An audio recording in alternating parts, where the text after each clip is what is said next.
Warahmatullahi wabarakatuh.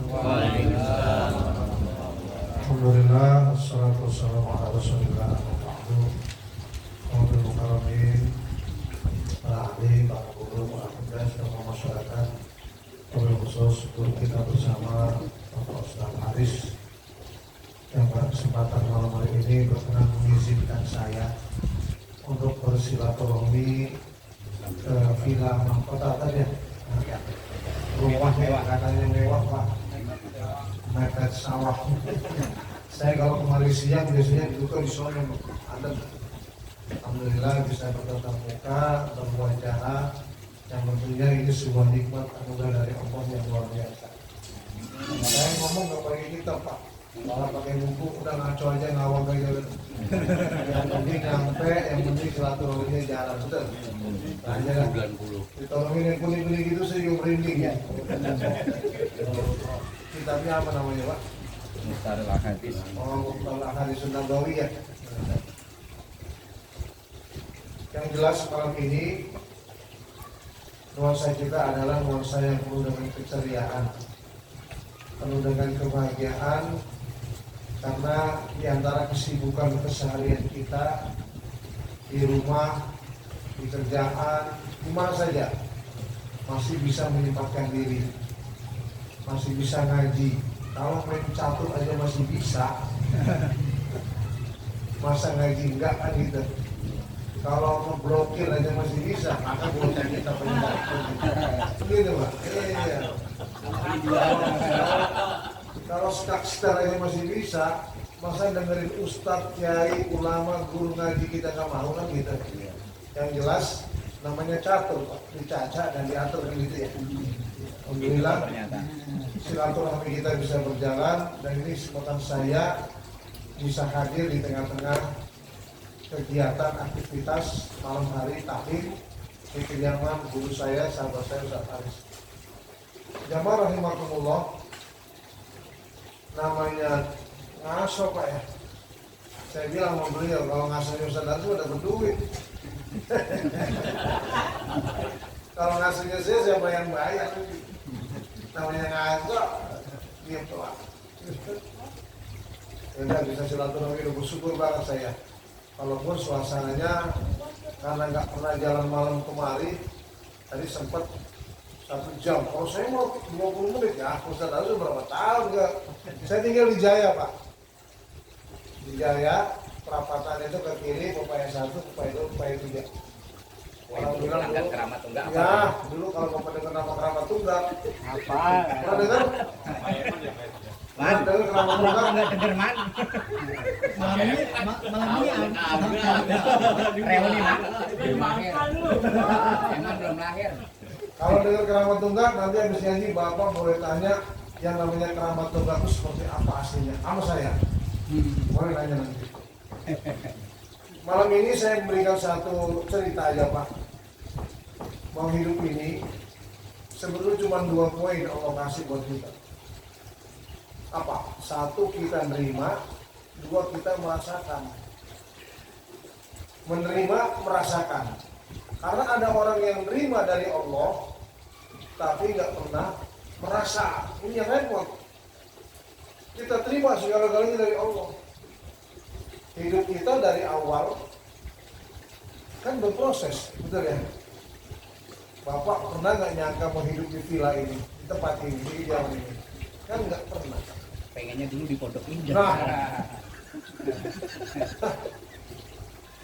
Mau pernah nggak kita berpikir atau berharap dulu kita akan seperti ini suatu saat? Juga enggak. Cuman biqudratillah, dengan atas kehendak Allah, berbaurnya kita dalam kehidupan mengantarkan kita bisa berkumpul di satu tempat ini dalam suasana yang sangat enak, sejuk, segar, dalam rangka mengkaji dan mendekatkan diri kita kepada Allah Subhanahu wa Ta'ala ini. Karena jarang-jarang Pak, banyak orang menerima apa yang Allah kasih, tapi dia nggak pernah merasa kalau itu adalah pemberian Allah. Makanya ceritanya sangat populer, cerita Nabi Sulaiman sama Ratu Balkis Pak. Ya, pernah dengar kan ya? Pernah baca tuh. ketika Ratu Balkis datang ke kediaman Nabi Sulaiman atas undangan Nabi Sulaiman, dan ini pun atas laporan seekor burung dalam ceritanya surat An-Naml, di mana kata burung itu, Tuan Sulaiman, di sana ada sebuah kerajaan yang indah, yang bagus, megah, tapi nggak mewah, tak, enggak ada sawah di sana. Ada sawah. Adanya pasir ya. Iya. Akhirnya saya ketularan, Pak, saya ngambil rumah di Selimahi. Tuh, depannya sawah.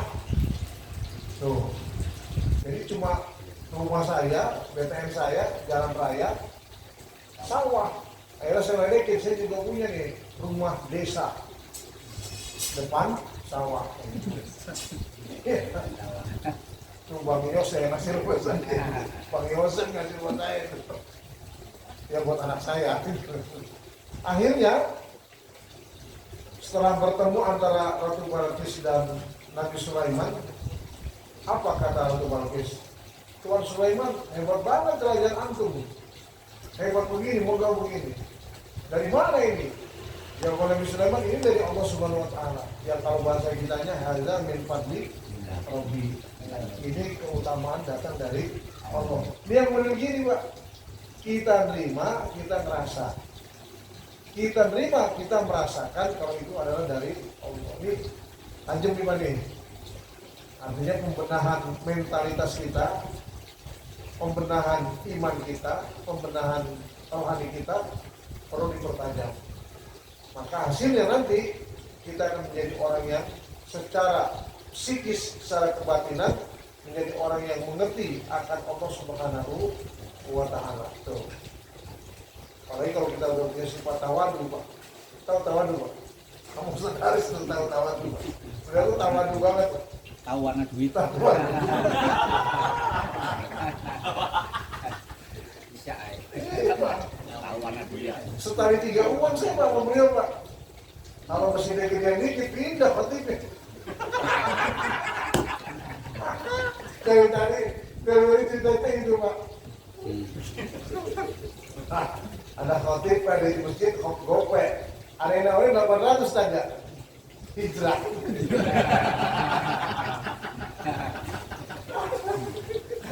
Kan disuruh pilih yang terbaik, Pak.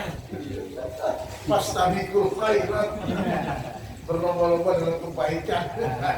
Kaki sebelah di mimbar aja bisa turun lagi. Subhanallah, dalam perjalanan jamaah. Ya, ini kita ngaji apaan ya? Ngobrol lagi ini. Tapi yang jelas, itulah kehidupan. Kalau kita bisa mengakui secara tulus, secara murni, secara ikhlas, maka akan muncul rasa kepuasan batin kita dalam kehidupan. Rasa normal sebagaimana manusia menghadapi kenyataan ini akan dihadapi secara maksimal. Tuh. Makanya tahu kita. Ini besok 17 Agustus, Pak ya. Saya lihat udah ramai ini, sama undangan saya, Pak. Dari 16 RT di Kramat Jaya, di Upaya, saya doang RT yang nggak pasang bendera, Pak. Tapi ada yang masangin tiba-tiba dengan saya, loh. Kok ada yang masangin? Alhamdulillah, ada yang peduli, karena saya sibuk gitu. Akhirnya kita tahu bahwa setiap tahun 17 adalah Hari Kemerdekaan Republik Indonesia. Kita merasa nggak Pak kalau itu anugerah dari Allah? Nah, kalau kita pernah sekolah dulu, Pak, kita pernah mendengarkan atau pernah membaca Undang-Undang Dasar Negara Republik Indonesia tahun 1945, pembukaan, berapa ya? Yang kita sekolah dulu, SMP kita udah tak paham, SMA kita paham gitu kan. Bahwasanya kemerdekaan itu hak segala bangsa. Maka penjajah dan kemudian harus dihapuskan. Kemudian ada lagi alinea, kemerdekaan itu adalah anugerah dari Allah Subhanahu atas berkat rahmat Allah Subhanahu wa Ta'ala. Yang saya tanyakan, kalau itu rahmat dari Allah, bentuknya seperti apa? Gitu kan? Karena kalau secara pengetahuan dan ada teori mengatakan bahwa negara kita merdeka dengan adu senjata dengan penjajah. Salah satunya saya nggak menemukan Pak dasar dari pengetahuan itu. Apa negara kita adu senjata dengan para penjajah, baik itu Belanda, Jepang atau Sekutu? Kan enggak. Nggak ketemu Pak. Jadi bukan dua-dua Indonesia merdeka. Belanda kalah, Belanda nggak kalah Pak. Jepang nggak kalah, mereka semua nggak kalah. Cuman mereka kurang cerdas ketika menghadapi bangsa kita yang begitu diberikan Allah kemampuan untuk bisa tahu dan jernih akan kesempatan untuk merdeka, maka disitulah kita bisa memerdekakan Indonesia. Ini omongan saya, silakan Bapak terjemahkan, Bapak sampaikan. Indonesia merdeka angkat senjata nggak sih? Saya bilang tidak Pak. Hasil kecerdasan bangsa kita waktu itu melihat suasana yang memang harus merdeka. Ini rahmat Allah, anugerah Allah, yang jelas. Kalau tidak ada peristiwa Rengas Dengklok, di mana Bung Karno dibawa ke Rengas Dengklok, kemudian suruh membuat teks proklamasi pada pagi harinya di jalan proklamasi sana, Jakarta Pusat, Menteng, tidak terjadi. Atau desakan orang-orang yang memang sudah kuat keyakinannya akan merdeka dari Allah, maka Bung Karno atas nama bangsa lalu memproklamirkan kemerdekaan Indonesia itu. Ini hebat Pak. Dan setelah merdeka, kan negara kita masih bingung. Apa dasar negaranya? Orang nggak punya. Nah itulah muncul para kiai, para ulama, para tokoh-tokoh agama mencetuskan bagaimana kalau kita jadikan Pancasila sebagai dasar negara. Loh, nggak punya undang-undang. Cuma nggak lama Pak. Cuma 2 hari setelah merdeka jadi undang-undang dasar 45 itu. Hebat. Semua itu rahmat Allah, anugerah terbesar yang luar biasa. Makanya kita setiap tanggal 17 mengingatkan kembali akan kebesaran Allah. Kalau kita memperingati dengan tandingan-tandingan atau permainan-permainan yang menghibur atau tidak ada unsur maksiat, sih mending Pak. Kadang-kadang memperingati 17-an, tandingan lucu Pak. Pernah terjadi dalam rangka memperingati 17 Agustus tahun 1945 pada tahun 2024 ini, juara Gaple.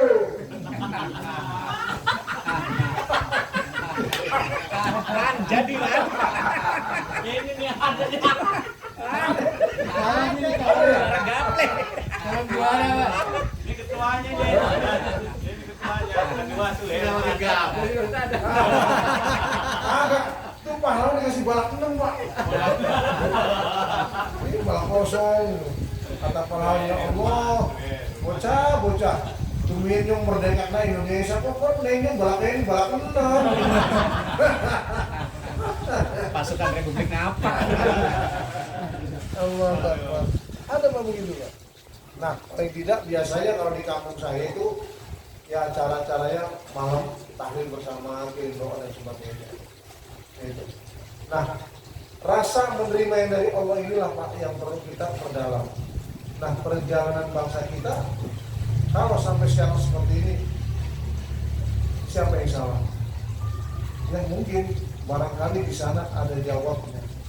Mengapa di tanah kita terjadi bencana? Mungkin Tuhan mulai bosan Pak. Melihat tingkah laku kita yang selalu salah dan bangga dengan dosa-dosa. Atau Allah mulai enggak Pak bersahabat dengan kita. Terus kita nanya sama siapa? Ya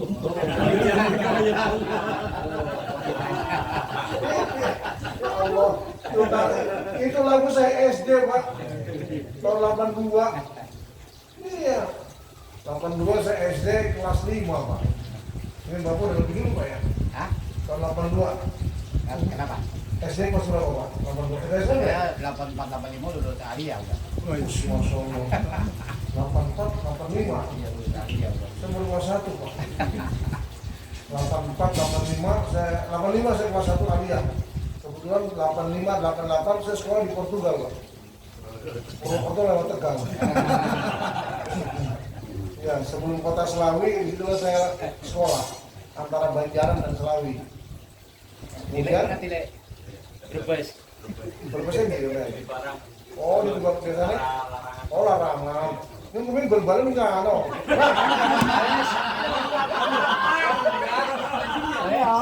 Itu barang mulu ya. Iya.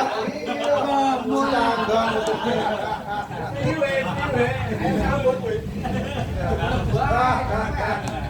Masya Allah. Iya berderet Republik ngapa kabeh iki. Maksudnya gelerakan ini ada ya. Yang mana balik sama ini loh. Subhanallah. Ini nggak. Ini gara-gara ngasos ini. Saya kalau ketemu beliau tuh ngasos saya bahas terus kan. Subhanallah. Jadi demikian Bapak. Yang terpenting kita merasakan hidup ini. Dan semuanya itu memang sudah hakul yakin pemberian dari Allah yang tentunya kita tidak pernah tahu dan merencanakan. Semua itu biqudratillah. Dan kalau Allah sudah menghendaki, ada yang bisa merubah nggak? Kalau Allah sudah ingin menjatuhkan, menyingkirkan, ada yang bisa merubah nggak? Qulillahumma malikal mulki tu'til mulka man tasha'. Kalau beliau saya tantangin begitu suaranya menyerah deh Pak. Saya kalau suara begitu udah nyerah. Udah nyerah. Kalau baca kitab nah baru gitu. Kalau suara-suara begini dah.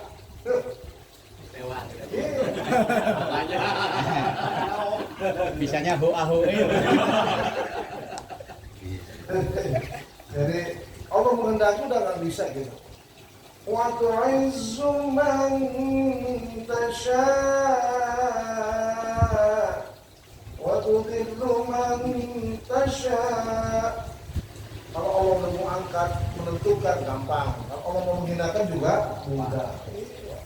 Semuanya itu biadikal khair, ada di dalam kekuasaan tangan Allah segala sesuatu kebaikan. Nah hidup yang kita jalani ini kan kompetitif, ya persaingan, percaturan dalam hidup ini pasti berjalan. Bahkan terkadang kita modelnya siapa yang kuat akan nyerempet-nyerempet, akan yang lemah gitu kan. Bahkan gasem-gasem menginjak. Iya, tapi itulah fitrahnya manusia. Makanya dituntut kita untuk bisa menyeleksi hidup sesuai dengan daya dan kemampuan kita. Kita kalau nggak mampu menyeleksi hidup dan menghadapinya, nggak mungkin kita sampai ke sini, Pak. Karena Allah kasih kita kemampuan dengan latar belakang pendidikan, dengan belakang keilmuan, dengan latar belakang pekerjaan, profesi dan segala-galanya. Semua Allah tangguh sehingga kita bisa berkompetitif, bersaing dalam kehidupan. Nah faktanya ini sekarang. Nah ini yang penting kita menerima dan merasakan sehingga kita menjadi orang yang lebih memahami dari mana hidup. Seperti jam 12 itu. Iya. Biasanya sih begitu. Pulang deh. Jam 12 ya aku mulai nggak kuat deh. Insya Allah, jadi demikian. Sehingga apa yang bisa kita rasakan merupakan buah dari apa yang Allah berikan dan itu mutlak. Kita yang diberikan kesempatan, kita yang diberikan untuk menggerakkan, kita juga yang diberikan untuk bisa merubah dalam tatanan kehidupan. Kalau dalam bahasa Quran-nya kan gini, Allah tidak akan merubah nasib satu umat kecuali umat itu yang mau berubahnya. Dari dulu gimana Pak? Pernah ingat nggak? Innallaha la Ya, betul. Innallaha la yughayyiru ma biqaumin hatta yughayyiru. Yang satu pakai wawu, yang satu nggak pakai wawu Pak. Gitu. Kalau yang pertama yughayyiru itu kan mutlak Allah. Kalau yughayyiru, karena manusia banyak begitu. Tanya Ustaz Aris dah, dia tahu. Itu. Jadi segala sesuatunya manusia pun diberikan kesempatan untuk merubah tatanan dalam kehidupan dalam rangka apa? Tadi berkompetitif sekaligus memanifestasikan kehidupan kita. Kalau kita nggak bisa ya sudah akan tersingkir, akan terpojok, bahkan kita akan terjerumus. Ini yang selalu menjadi kewaspadaan kita dalam kehidupan. Makanya Sampai kapanpun Pak, karakter otak manusia, kejiwaan manusia akan selalu muncul seperti itu dan selalu akan ada. Nah, yang kalau tidak dibentengi dengan perasaan bahwa itu adalah dari Allah, nah ini khawatirnya dia akan menjadi orang yang ingkar terhadap nikmat Allah. Ya jamaah, atau yang mulanya sering suka misalnya ngobrol aja, sambil jalan. Ada yang mulanya Pak? Kalau Iman nanyanya, lagunya apa Man? Apa? Oh,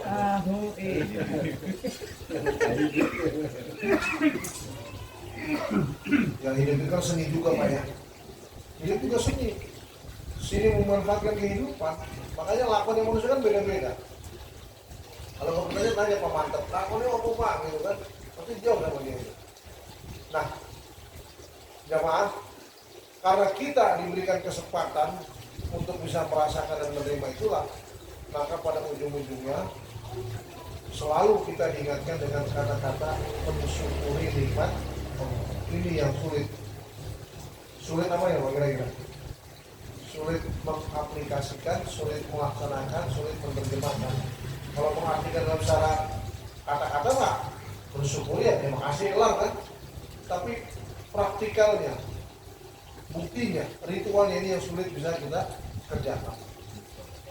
Karena nggak mungkin nggak ada ujiannya, nggak mungkin nggak ada kendala-kendala yang akan dihadapi oleh kita. Sekecil apapun Pak. Mungkin kalau kita dalam profesi sebagai apa misalnya, kita akan diuji dengan profesi itu.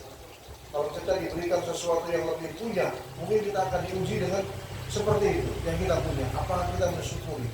Karena jembatan bersyukur itu pada intinya menarik Allah supaya juga ingat kita. Kuruni adkurkum, fadkuruni adkurkum, washkuruni waratakkuruni. Kalau kamu ingat saya, kata Allah, aku ingat kamu. Tapi kalau kamu nggak ingat, kufur nikmat, oh udah. Tahu sendirilah pokoknya. Kasar gitu. Mungkin bapak-bapak ayatnya lebih apa lagi, ya kan? Nah, syakar itu ayat kotak bener. Iya, kalau jadi protokol dalam maulid Nabi, dalam pernikahan, pokoknya pasti depannya. A'udzubillahi minasyaitonirrajim. Bismillahirrahmanirrahim. La in syakartum la azidannakum. Karena udah rajinnya, udah rutinnya baca tuh ayat, begitu jadi mukadimah orang meninggal Ustaz. Dibaca juga. La in syakartum la azidannakum. Wa in kafartum. Alhamdulillah pada hari ini telah wafat. Iya. Dendam pribadi. Padahal Quran itu Pak, Quran itu memberikan daya fleksibel kepada kita tuh luas banget. Artinya penempatan apa yang kita ada dalam acara kehidupan ini, ayat itu ada Pak. Ya kan? Penempatan Quran atau kita ambil Quran sebagai dasar, mau acara apa aja kalau kita mau cari ada Pak.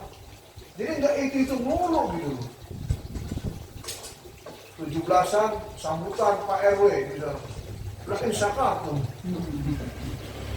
Selamatan, tahlilan, lain syakatum. Ini kan banyak ayat-ayat lain yang berkaitan dengan apa yang kita hadapi saat itu. Hinari lagi ya gitu ya. Nah, ini Quran itu sebenarnya yang sangat fleksibelnya, sehingga 6.666 ayat itu menyodorkan kepada kita, begini nih, mau yang mana kan nih? Mau yang mana? Kalau kita memang pencinta sholat malam, nih dari wa minal laili fatahajjad bihi nafilatan lak, gitu ya. Asa ayat ma'asaka rabbuka maqaman mahmuda. Asa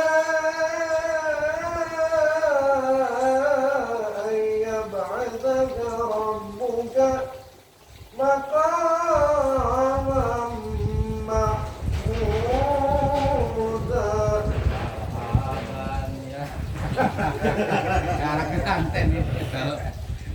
hafalnya cuma pangki kudu.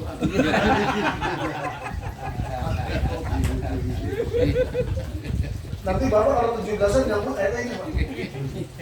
Iya. Iya. Fankihu ma dhaba lakum minan nisa'i matna. Apalnya nyampe situ. Wasulasa wa ruba. MTQ ayatnya gitu. Acara Masya Allah. Jadi Quran itu terserah kita mau yang acara apa, mau model apa, asal kita paham nanti. Oh berarti sekarang ada ini Pak. Mana nih HP ini? Nih, Masya Allah kan. Ini Ustaz Haris dulu kalau ngaji dari Fathul Rahman Pak. Betul tak ya? Mau nyari ayat ini bukannya kita Fathul Rahman Pak.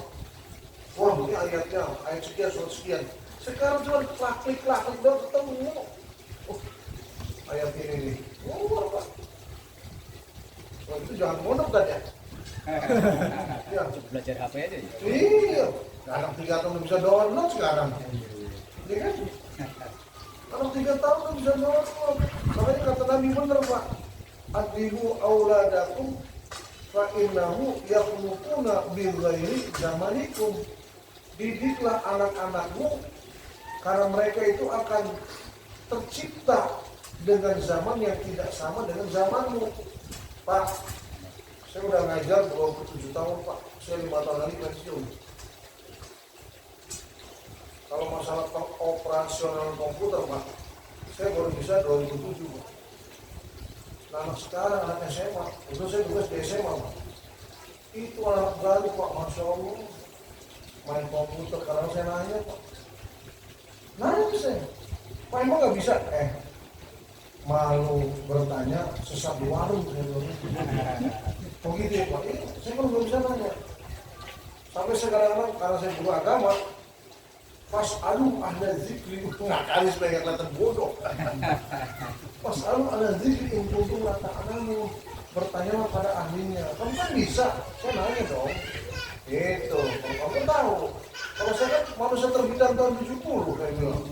Terbidan kemarin. Bener Pak? Iya.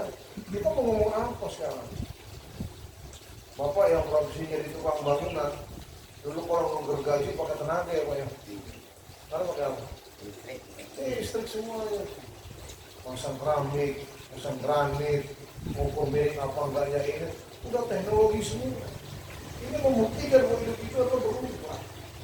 Dan kalau manusia tidak pandai-pandai untuk menetralisir kehidupan itu sendiri, ya sudah. Dia nggak akan masuk ke dalam jaring kehidupan dan untuk bersyukur sulit. Nah, termasuk anak kita. Kalau Bapak di komplek ini Pak, beruntung dah. Ibaratnya secara nominal perekonomian ya lumayan aja lah. Kalau di tempat saya Pak, di Jalan Pepaya Jaya itu kan masyarakatnya masih masyarakat yang majemuk dan dan sebagainya itu ya. Itu semuanya masih satu Pak, banyak anak banyak. Iya. Banyak anak banyak KJP Pak di sana.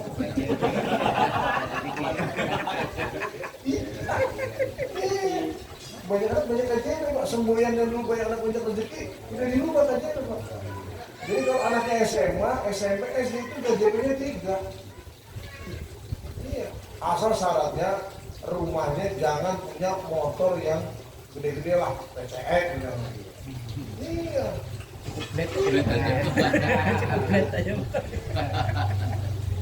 Sekarang Bapak tahu sendiri Jakarta, lansia itu dibayar ya. Lansia kan dapat Pak. Umur 60 tahun datanya turun. Per bulan dapat uangnya. Disabilitas dapat juga. Ini peran setiap orang yang begini-begini dapat Pak. Tuh. Makanya kalau orang Yesus datang ke tempat saya tanya, kalau keluarga saya diminta datanya, dapat juga barangnya. Kalau nggak dapat saya nggak mau, kasihan keluarga saya. Bolak-balik dulu, dimintain data saya dijodohin nanti.